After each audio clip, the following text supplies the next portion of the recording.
Hello, my name is Eggnog, and I'm back after a very long absence with an audio commentary for Stan Brakehages' 1955 short film, The Wonder Ring. Through a series of images, this film is going to tell the story of a New York train ride. It lacks characters, or really much of a traditional narrative. The film is more concerned with capturing the physical spaces of this journey and experiencing time and movement as it exists within them.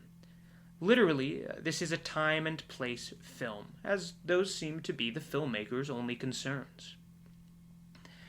Brakhage chooses to play the film in complete silence, which is a sort of trademark of his. He believed in the power of film as a visual art form and insisted sound could be a distraction to the aesthetic power of image and the patterns of editing.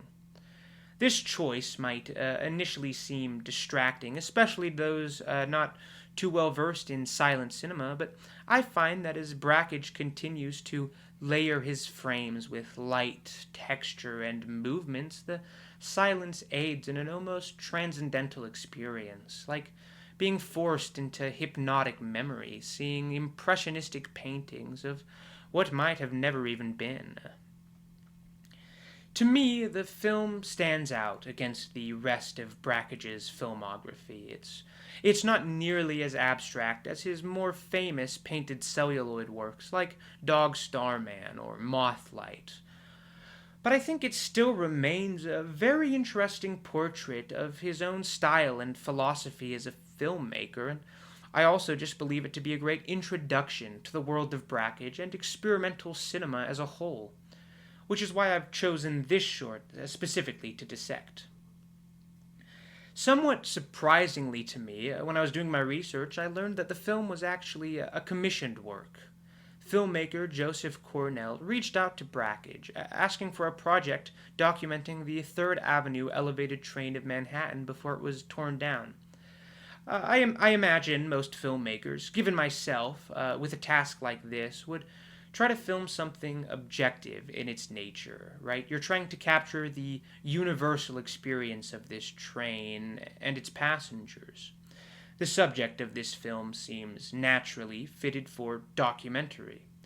But Brakhage, never one to play by the rules, goes in a very different direction, what to me seems like a far more personal one.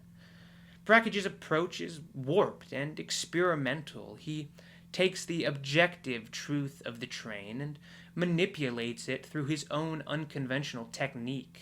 He casts images through lights and shadows. As you can see here, he warps the world through glass and sometimes reflects it in on itself. He takes reality, the reality of the train, the reality of the people in it, the reality of the light and the glass, and he intersects it with his own artistic sensibility.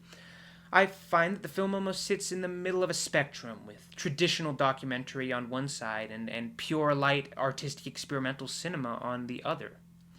I personally just love these frames where Brakhage creates paradoxical superimpositions where the faceless denizens of the train seem to exist within its exterior.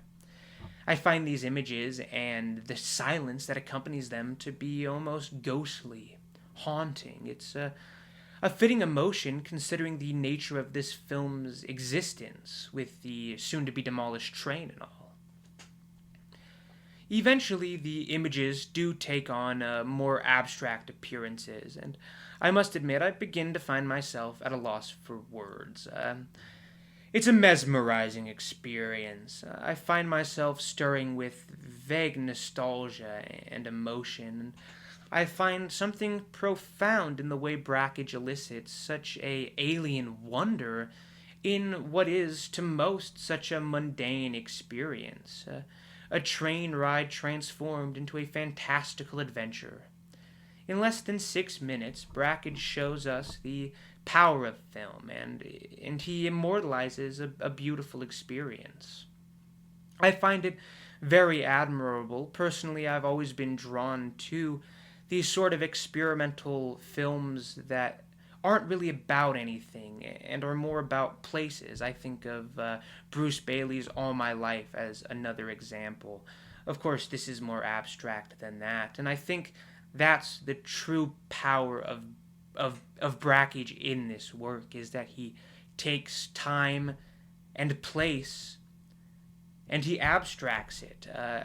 Like I said before, it's the objective and the subjective coming together. It's experimental, but it's documentary. To me, it's just a very beautiful experience. And I'd like to thank you all so much for watching, and hopefully I'll be back sooner than last time. Stay safe and have a wonderful day.